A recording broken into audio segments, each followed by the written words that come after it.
Only on Bharat 360 news YouTube channel पर।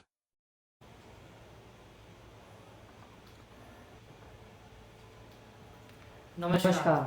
Health 360 के एक और एपिसोड में आपका स्वागत है। आज हमारे साथ मौजूद हैं डॉक्टर संकल्प भारतीय, जो एक न्यूरो सर्जन है, ब्रेन एवं स्पाइन सर्जन है और साथ ही साथ वे एक पीडियाट्रिक सर्जन भी हैं। डॉक्टर संकल्प भारतीय, आपका हमारे एपिसोड में बहुत बहुत स्वागत है। धन्यवाद सर, आपसे हमारा पहला प्रश्न ये है कि आप अपने प्रोफेशनल सफ़र के बारे में बताइए। आप न्यूरो सर्जन में कैसे आए? तो ये सफ़र बहुत ही लंबा है। अक्सर हम सुनते हैं कि हम हमारे बचपन का सपना ढूंढ रहे थे, लेकिन मैं उन कुछ खुश नसीबों में से मानता हूँ अपने आप को जो वो ये पाने में कामयाब रहा। मैं एक ऐसे फैमिली को बिलोंग करता हूँ जिसमें बहुत सारे डॉक्टर हैं। मेरे फादर डॉक्टर आशीष भारतीय एक एमडी मेडिसिन हैं। मेरे मौसा जी डॉक्टर ओपी अग्रवाल एक सर्जन हैं। मेरे फैमिली में गायनेकोलॉजिस्ट हैं। लेकिन सबसे इम्पॉर्टेंट मेरे चाचा जी डॉक्टर हेमंत भारतीय, जो स्वयं राजस्थान के सबसे वरिष्ठ न्यूरो सर्जन हैं। बचपन से उनको देखा है और शायद उसी से प्रभावित था। तो इतने सारे डॉक्टर्स परिवार में होने के बावजूद मेरा रुझान न्यूरो सर्जरी की तरफ बहुत शुरुआत में ही हो गया था। तो स्कूल में जब टीचर्स पूछते थे कि आप बड़े होके क्या बनोगे, तब शायद मैंने कक्षा 8वीं में पहली बार ये कहा था कि मैं बड़ा होकर न्यूरो सर्जन बनूंगा। और बस तभी से अपने उस उद्देश्य को पाने के लिए मेहनत करता रहा और अंत में कामयाब रहा। पर वो आसान नहीं रहा। 2002 में स्कूल पूरा करने के बाद मैंने 1 साल कोटा में तैयारी करी, एंट्रेंस एग्ज़ाम की। 2001 में पास होने के बाद 2002 में मेरा चयन हुआ एमबीबीएस में। मैं कर्नाटका के दावणगेरे शहर के एक बहुत ही पुराने medical college JJM medical college में सीट पाने में कामयाब रहा। वहाँ से मैंने अपनी एमबीबीएस पूर्ण करी। फिर न्यूरो सर्जरी में रुझान के चलते मैंने जयपुर के संतोखबा दुर्लभ जी हॉस्पिटल में न्यूरो सर्जरी विभाग में 1.5 साल के करीब जूनियर रेजिडेंसी करी। उसके बाद जनरल सर्जरी में सिलेक्शन हुआ और मैं आगरा चल दिया। वहाँ 3 साल अपनी जनरल सर्जरी की पढ़ाई करने के बाद मैं वापस जयपुर आया और मैंने फोर्टिस एस्कॉर्ट्स हॉस्पिटल में न्यूरो सर्जरी विभाग में सीनियर रेजिडेंसी करी। उसके बाद मैंने कुछ समय एसएस मेडिकल कॉलेज के सर्जिकल ऑन्कोलॉजी विभाग में भी सीनियर रेजिडेंसी करी। फिर 2015 में मेरा कोलकाता में न्यूरो सर्जरी में सिलेक्शन हुआ। वहाँ 3 साल न्यूरो सर्जरी की पढ़ाई पूर्ण करने के बाद 2018 में जब मैं न्यूरो सर्जन बना, तब मैं जयपुर वापस आके फोर्टिस हॉस्पिटल में ही मेरे जो बचपन के हीरो हैं जिनसे मैंने न्यूरो सर्जरी की प्रेरणा ली, डॉक्टर हेमंत भारतीय, उनके अंडर ही मैंने न्यूरो सर्जरी शुरू करी एज अ अटेंडिंग कंसल्टेंट। फिर धीरे धीरे तरक्की पाते हुए और बड़े होते हुए कंसल्टेंट बना और अब आज as a senior consultant neuro surgery में कार्यरत हूँ फोर्टिस हॉस्पिटल। जी सर, पीडियाट्रिक न्यूरो सर्जरी में आपका क्या प्रेरणा स्रोत रहा है? खुशकिस्मती से मेरी न्यूरो सर्जरी की ट्रेनिंग हिंदुस्तान के उस एकमात्र सेंटर में हुई है जो international society of paediatric neuro surgery के लिए अप्रूव था। Park clinic Kolkata. मेरे गाइड डॉक्टर संदीप चटर्जी, जो मेरे दिल के बहुत ही करीब, मेरे प्रेरणा स्रोत रहे हैं पीडियाट्रिक न्यूरो सर्जरी में। वो देश के ही नहीं बल्कि दुनिया के बेहतरीन पीडियाट्रिक न्यूरो सर्जन्स में शुमार थे। दुर्भाग्य से पिछले साल सितंबर माह के अंत में ही हमने उनको कैंसर से लंबी लड़ाई के बाद खो दिया। पर उन्होंने जो प्रेरणा मुझे न्यूरो सर्जरी, खास तौर पे पीडियाट्रिक न्यूरो सर्जरी में दी, और जो उनके प्रिंसिपल्स, एथिक्स और काम करने का तरीका, अपने साथियों को, अपने जूनियर्स को अपने साथ रखने का, उनको सिखाने का, अपने मरीज़ों के प्रति एक सौहार्दपूर्ण व्यवहार रखने का, एक काम के अलावा उनके साथ उनकी परेशानियों को शेयर करना, जो मैंने उनसे सीखा है, मैं उम्मीद करता हूँ कि ज़िंदगी भर आगे की मेरी न्यूरो सर्जरी की प्रैक्टिस में वो मेरे साथ रहे। And I will always remember him. तो मेरे जो गाइड थे डॉक्टर संदीप चटर्जी, वो ही पीडियाट्रिक न्यूरो सर्जरी में मेरे प्रेरणा स्रोत रहे। सर, आपके करियर का ऐसा कौन सा केस है जो आपको सबसे ज़्यादा प्रभावित करता है?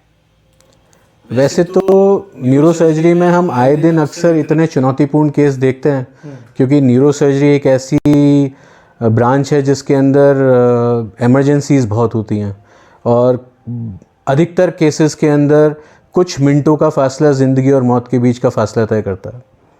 पर यदि एकमात्र केस की बात करें तो एक इंसिडेंट था जब मैं न्यूरोसर्जरी की पढ़ाई कर रहा था कोलकाता में। रेजिडेंट्स होते हैं, रेजिडेंट्स का काम होता है सब कुछ देखना, सारा काम करना। मैं शायद सेकेंड ईयर में था। एक 16 साल की लड़की सर्जरी के लिए पोस्टेड थी। दिमाग में एक सिस्ट थी उसके, जिसके कारण उसके पानी की थैली का प्रवाह रुका हुआ था। उसकी एंडोस्कोपिक सर्जरी प्लान थी। लगभग दोपहर 1-1:30 बजे के आसपास का समय होगा। ओटी में जाने से कुछ घंटा 1.5 घंटा पहले मेरे पास कॉल आया कि डॉक्टर साहब आइए, अचानक से कंडीशन डिटोरेट हो गई उस पेशेंट की।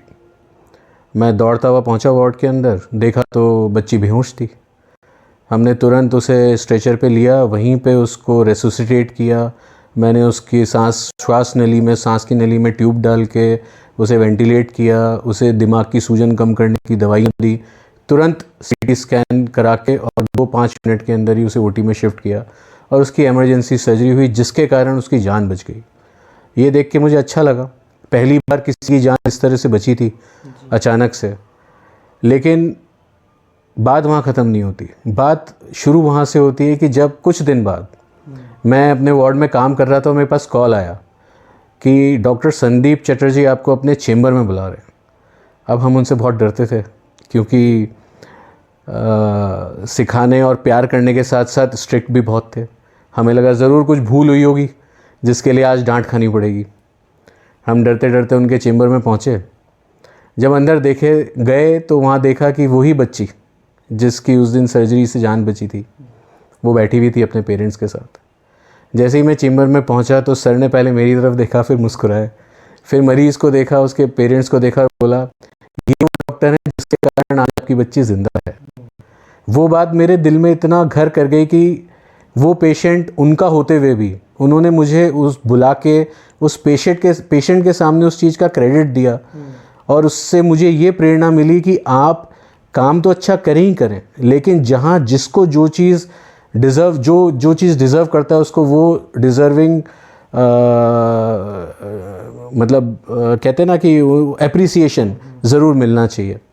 तो वो एक पर्टिकुलर इंसिडेंट ऐसा है जो प्रोबेबली मैं ये कहूँगा कि वो एक बहुत इंपॉर्टेंट प्रेरणा स्रोत था मेरा इस न्यूरोसर्जरी, खासतौर पे पीडियाट्रिक न्यूरोसर्जरी के लिए, जिसने मुझे इस फील्ड के प्रति और मेरा रुझान इतना ज़्यादा बढ़ाया है कि आज मैं जो कुछ कर रहा हूँ शायद उसी कारण से। सर किसी भी व्यक्ति को ये कैसे पता चलेगा कि उसको एक संबंधित न्यूरो डॉक्टर से मिलना चाहिए? न्यूरो के डॉक्टर्स 2 तरह के होते हैं, न्यूरो फिजिशियन और न्यूरो सर्जन। लेकिन आपका जैसा प्रश्न है कि न्यूरो सर्जन से कब कंसल्ट करना चाहिए, किसी भी आम आदमी को कैसे पता चल सकता है, तो आम तौर पे कुछ हमारे जीवन में इस तरह की परेशानियों का हम सामना करते हैं, जैसे कि बहुत तेज़ सर दर्द होना। हल्का फुल्का सर दर्द तो देखो कई लोगों को कभी भी हो सकता है, किसी भी कारण से बुखार में हो जाता है, ज़ुकाम में हो जाता है, सोए नहीं हो तो हो जाता है, किसी को धूम्रपान या शराब सेवन की आदत हो तो उसके बाद हो सकता है।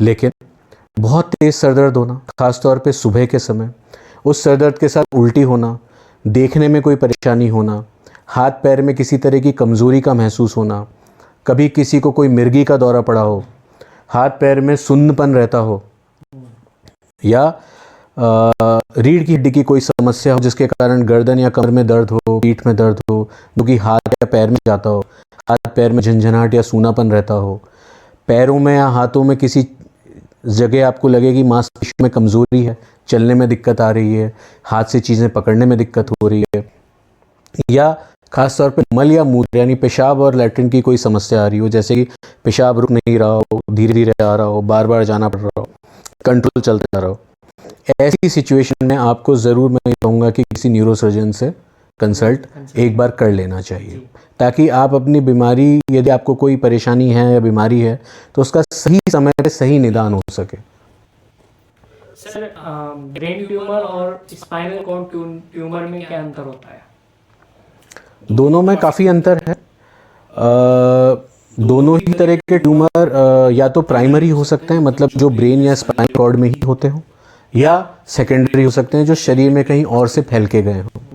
ब्रेन ट्यूमर के प्रमुख लक्षणों में जैसे मैंने कहा कि तेज सर दर्द, उसके साथ उल्टी होना, बेहोशी होना, सुस्ती आना, आँखों का पूरा ना खुलना, देखने में परेशानी होना, चेहरे का टेढ़ा होना, मिर्गी का दौरा आना आदि प्रमुख हैं।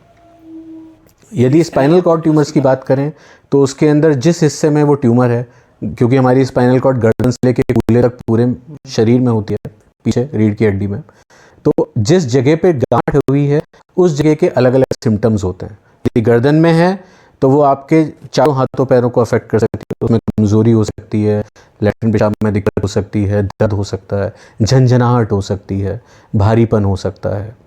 आपको ऐसा लग सकता है जैसे आपकी छाती या पीठ पे किसी ने तेज नाड़ा बांध रखा हो या कस के पकड़ रखा हो, जकड़ रखा हो। हाथ पैरों में अकड़न, स्टिफनेस, कमज़ोरी होना। कमर में यदि कोई ट्यूमर हुआ है तो पैरों में झंझनाहट, जलन, दर्द, इसके अलावा सूनापन और कमज़ोरी, चलने में दिक्कत, बैलेंस नहीं बनना, ये चीज़ें कॉमन हैं। सर, बच्चों में न्यूरो सर्जरी के समय किन आवश्यकताओं को सबसे ज़्यादा ध्यान में रखना चाहिए, सावधानियों को ध्यान में रखना चाहिए? ये बहुत ही अच्छा प्रश्न पूछा आपने। बच्चों की न्यूरोसर्जरी करते हुए हमें सबसे पहले ये ध्यान रखना पड़ता है कि children are not small adults. बच्चे छोटे एडल्ट्स नहीं होते, बच्चे बच्चे हैं। उनके शरीर की अपनी अलग संरचना है और उस सर्जरी की भी अपनी एक अलग प्रिंसिपल्स हैं। बड़ों के तरह, वयस्कों की तरह बच्चे खून का लॉस यानी रक्तस्राव को बहुत अच्छा टॉलरेट नहीं करते। तो जो सबसे इम्पॉर्टेंट चीज़ है बच्चों की न्यूरोसर्जरी करते हुए ध्यान रखनी पड़ती है वो रहता है ब्लड लॉस। यदि आपकी सर्जरी में ब्लड लॉस ज़्यादा हो रहा है तो ये संभव है कि आपकी सर्जरी का आउटकम उतना अच्छा नहीं होगा। तो ब्लड लॉस का विशेषकर ध्यान रखना पड़ता है। इसके अलावा सर्जरी के दौरान शरीर का तापमान, बच्चों में हाइपोथर्मिया बहुत जल्दी होता है और वो उनके लिए डेट्रीमेंटल होता है। तो सर्जरी के दौरान शरीर का तापमान नॉर्मल रखना, बच्चों में दी जाने वाली दवाएं, उनका डोज स्पेसिफिक ध्यान रखना, और सर्जरी के समय क्योंकि अमूमन इंसान बेहोश होता है तो उस समय वो वेंटिलेटर पे होता है, तो उसकी श्वास को जो वेंटिलेटर से अपन हवा देते हैं उसकी वॉल्यूम को करेक्ट उनके बॉडी वेट के हिसाब से मेजर करना, ये चीज़ का ध्यान रखना बहुत ज़्यादा ज़रूरी है। ट्रॉमेटिक ब्रेन सर्जरी में इमरजेंसी मैनेजमेंट के मुख्य चरण कौन से होते हैं? ट्रॉमेटिक ब्रेन इंजरी बहुत आजकल इतनी कॉमन हो गई है, ख़ासतौर पे high velocity road traffic accidents, क्योंकि हर कोई आजकल बाइक लेके घूमता है। हेलमेट लगाने में हमें परेशानी होती है, गोली तो हमारी बच जाती है लेकिन सिर पे जो चोट है वो नहीं बच पाती। इसी तरह फोर व्हीलर्स, हाई स्पीड, आजकल सड़कें अच्छी हो गई हैं तो उसके कारण स्पीड बढ़ गई है, तो जब एक्सीडेंट्स होते हैं तो वो बहुत हाई वेलोसिटी इंजरी होते हैं। कोई भी ब्रेन इंजरी का पेशेंट जब हमारे पास आता है तो उसमें समय सबसे कीमती होता है। जितना जल्दी सही डायग्नोसिस और उसका इलाज स्टार्ट हो जाए, मरीज का आउटकम अच्छा होने की संभावना उतना ही बढ़ जाती है। जितना ज़्यादा डिले होगा, जितना ज़्यादा लंबा समय लगेगा, उतनी ही आउटकम ख़राब होने की संभावना भी बढ़ जाती है। तो जब भी इस तरह का कोई मरीज हमारे पास आता है तो सबसे पहले तो हमें ये देखना होता है कि वो होश में है या नहीं है। इसके साथ साथ वो सांस ढंग से ले पा रहा है या नहीं, या उसकी नब्ज़ जिसको कहते हैं कि उसकी पल्स ठीक चल रही है कि नहीं। ये ABCD होते हैं किसी भी ट्रॉमा के लिए, एयरवे, ब्रीथिंग, सर्कुलेशन। तो सबसे पहले तो हमें यही मैनेज करना पड़ता है। यदि हमें लगता है कि वो सांस ढंग से नहीं ले पा रहा तो उसको श्वास नली में ट्यूब डाल के पहले वेंटिलेटर पे लेना पड़ता है, ड्रिप्स लगानी पड़ती हैं, उसका सर्कुलेशन मैनेज करना पड़ता है। इसके बाद आता है neuro surgery point of view से पेशेंट का इवैल्यूएशन। हेड इंजरी ज़्यादातर अकेले आइसोलेटेड हेड इंजरीज कम होती हैं अनटिल अनलेस किसी ने सर पे मारा हो या सर पे कुछ गिर गया हो। यदि एक्सीडेंट हुआ है तो शरीर में और चोटें होने की संभावना भी होती है, जैसे रीढ़ की हड्डी की चोट। यदि मरीज बेहोश है तो वो बता भी नहीं पाएगा कि उसको कहाँ दर्द हो रहा है क्या, तो मरीज़ को पूरा देखना ज़रूरी है। ट्यूबुलर विजन नहीं होना चाहिए कि मैं सिर्फ हेड इंजरी देखूंगा, मरीज को पूरा देखना चाहिए। रीढ़ की हड्डी की कोई चोट वो देखनी होती है, फेफड़े में कोई चोट लगी हुई है, छाती में कोई चोट लगी हुई है, खून बहा हुआ है, वो देखना ज़रूरी है। पेट के किसी अंग में चोट के कारण पेट में अत्यधिक रक्तस्राव हो गया है, ये सब बड़ी ही गंभीर और समस्याएं हैं जिनका तुरंत मतलब निदान, डायग्नोसिस और इलाज करना ज़रूरी है। तो सबसे पहले हम पेशेंट को स्टेबलाइज करते हैं, फिर स्कैन्स कराते हैं। इसके बाद हम ये देखते हैं कि उसको किस तरह की हेड इंजरी है। हेड इंजरी में अमूमन ब्रेन में अलग अलग तरह की ब्लीडिंग्स देखने को मिलती हैं, जिसके कई प्रकार होते हैं, जैसे ईडीएच हो गया, एसडीएच हो गया, कंट्यूजन्स हैं, डिफ्यूज एक्सोनल इंजरीज़ हैं। ये विभिन्न प्रकार की चोट होती हैं जो दिमाग में लग सकती हैं। इनमें से कुछ में तो तुरंत सर्जरी बहुत आवश्यक होती है, जैसे कि बड़ा ईडीएच है या बड़ा एसडीएच है जो दिमाग को एक तरफ धकेल रहा है, तो तुरंत सर्जरी की आवश्यकता होती है।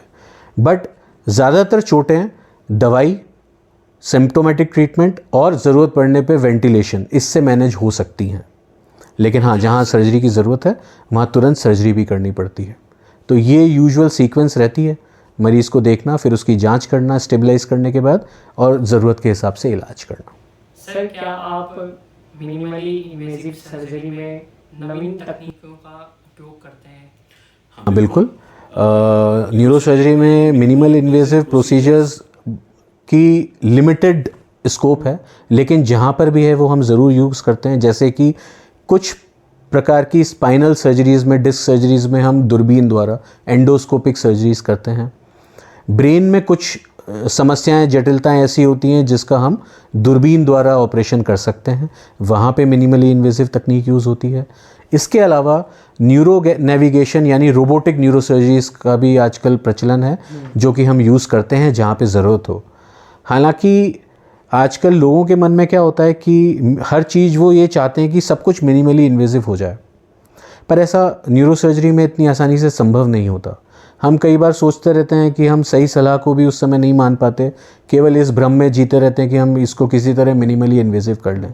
लेकिन मिनिमली इन्वेसिव सर्जरी के अपने इंडिकेशंस होते हैं और उनको सही तरीके से समझना बहुत ज़रूरी है। इसीलिए जब भी अपनी राय लें मिनिमल इन्वेसिव सर्जरी के लिए, तो किसी एक्सपीरियंस न्यूरोसर्जन से जिसको अनुभव हो उससे लेनी चाहिए। पर हाँ, स्पाइन और ब्रेन दोनों में ही मिनिमली इन्वेसिव न्यूरोसर्जरी का रोल है, और वो हम यूज़ करते हैं, जिसमें एंडोस्कोप और न्यूरो नेविगेशन सिस्टम शामिल है। सर, स्पाइनल डिस्क प्रॉब्लम की सर्जरी में कब आवश्यकता होती है, और उसके बाद क्या पुनर्वास, उसका जो है प्रोसेस क्या होता है? स्पाइनल डिस्क आजकल इतनी कॉमन हो गई है क्योंकि हमारी जीवन शैली अस्त व्यस्त हो गई है आजकल। तो लगभग हर दूसरे इंसान को कमर दर्द या स्लिप डिस्क की प्रॉब्लम रहती है। कॉमन हो गया, बहुत कॉमन हो गया आजकल। इनफैक्ट बहुत यंग एजेस में 16, 17, 18 साल के बच्चे आजकल हमारे पास स्लिप डिस्क की समस्या के साथ आने लगे हैं, जो कि पहले नहीं होता था। बहरहाल स्लिप डिस्क की समस्या का जो कारण होता है वो होता है कि हमारी रीढ़, हर दो रीढ़ की हड्डी के बीच में कुशन होता है, गद्दी होती है, जिसको हम डिस्क कहते हैं। किसी कारणवश, डिजनरेशन के कारण या किसी चोट के कारण या अपने रहन सहन, जो अपनी लिविंग स्टाइल है आज, उसके कारण वो अपनी जगह से खिसक के पीछे चली जाती है। ऐसे में वो नस को दबाती है। नस दबने से प्रमुखतः 3-4 चीज़ें होती हैं, जैसे दर्द होना, झंझनाहट होना, सूनापन आना या कमज़ोरी होना। यदि केवल दर्द है या हल्का फुल्का सूनापन है, तो अपन जांच कराने के बाद यदि अपने को लगता है कि बहुत बड़ी डिस्क नहीं है, तो उसको अपन दवाइयों से, रेस्ट से और फिजियोथेरेपी से मैनेज कर लेते हैं। फिजियोथेरेपी एक बहुत इंपॉर्टेंट पार्ट है न्यूरोसर्जिकल रिहैबिलिटेशन का। लेकिन जहाँ पे बड़ी डिस्क होती है, जो ज़्यादा नस को दबा रही हो, या उसके कारण मरीज को ऐसे सिम्टम्स हो जिसके लिए हमको ये लगे कि इसमें सर्जरी की आवश्यकता है, जैसे पैर में, खासतौर पर पैर के पंजे में कमज़ोरी होना, चलने में लड़खड़ाहट होना, या ख़ास तौर पे पेशाब की दिक्कत आना, पेशाब रुकने लगे या पेशाब का कंट्रोल जाने लगे, ऐसी स्थिति में इससे पहले कि परमानेंट डैमेज हो जाए, सर्जरी से अच्छा लाभ मिल जाता है। लेकिन रिजल्ट्स कब अच्छे नहीं होते? जब हम समस्या को इतना बढ़ा लेते हैं कि वो समस्या परमानेंट हो जाती है, मतलब इरिवर्सिबल हो जाती है। तो सही समय पे सही सर्जरी भी आवश्यक होती है। हालांकि ज़्यादातर केसेस के अंदर दवाइयाँ, रेस्ट और फिजियोथेरेपी से अच्छा रिलीफ मिल जाता है। जी सर, भारत में न्यूरो सर्जरी सुविधाओं को विकसित करने में आपकी क्या राय है, और इसमें क्या चुनौतियाँ आती हैं? किसी भी देश जो कि विकसित देशों की कैटेगरी में नहीं है, जो डेवलपिंग नेशंस में आते हैं, उसमें सबसे बड़ी प्रॉब्लम आती है फाइनेंस, इंफ्रास्ट्रक्चर। न्यूरो सर्जरी कुछ मेडिकल की उन ब्रांचेस की तरह उन ब्रांचेस में से है जिसके अंदर लागत बहुत ज़्यादा है। क्योंकि यदि आपको एक अच्छी न्यूरो सर्जरी केयर प्रोवाइड करनी है, तो उसके लिए आपको एक बहुत बड़ा सेटअप चाहिए। इमरजेंसी ब्रांच है, कोमॉर्बिडिटीज़ मॉर्बिडिटीज़ बहुत हैं, मतलब कई बार मरीज़ बहुत लंबे समय तक हॉस्पिटल में रहते हैं। क्रिटिकल ब्रांच है, इमरजेंसी ब्रांच है। तो इसके ओटी के सेटअप के लिए, जैसा आपने अभी मेरे से पूछा था कि मिनिमली इन्वेजिव, तो उसमें आपको एंडोस्कोप्स भी चाहिए, माइक्रोस्कोप्स चाहिए, सी आर्म्स चाहिए, आजकल ओ आर्म का चलन है, नेविगेशन सिस्टम हो गया, स्पेशल मॉड्यूलर ओटीज़ चाहिए होते हैं। जो न्यूरोसर्जरी के इंस्ट्रूमेंट्स आते हैं बहुत ही कॉस्टली और बहुत ही फाइन इंस्ट्रूमेंट्स आते हैं, वो बिल्कुल अलग होते हैं बाकी सर्जरीज से। तो ये तो ओटी की लागत हो जाती है। इसके बाद आपको आईसीयू चाहिए जहाँ वेंटिलेटर्स चाहिए, उसी हिसाब से आपको इंटर डिपार्टमेंटल, क्योंकि आपको साथ में रिहैबिलिटेशन बहुत ज़रूरी है। जैसे मैंने कहा, न्यूरोसर्जरी फिजियोथेरेपी के बिना आधी अधूरी है। जैसे एक पति पत्नी का रिश्ता होता है या भगवान श्री राम के लिए हनुमान जी थे, उसी तरह न्यूरोसर्जरी में फिजियोथेरेपिस्ट होते हैं। फिजियोथेरेपी इतनी ज़रूरी है रिहैबिलिटेशन के लिए कि न्यूरो सर्जरी और ऑर्थोपेडिक सर्जरी के जो पेशेंट्स होते हैं वो उसके अच्छी फिजियोथेरेपी के बिना रिकवर ही नहीं कर पाते हैं। तो ये सारा सेटअप बनाने में चुनौतियाँ आती हैं, इनकी लागत लगती है। जब लागत लगती है तो वो लागत निकालनी पड़ती है।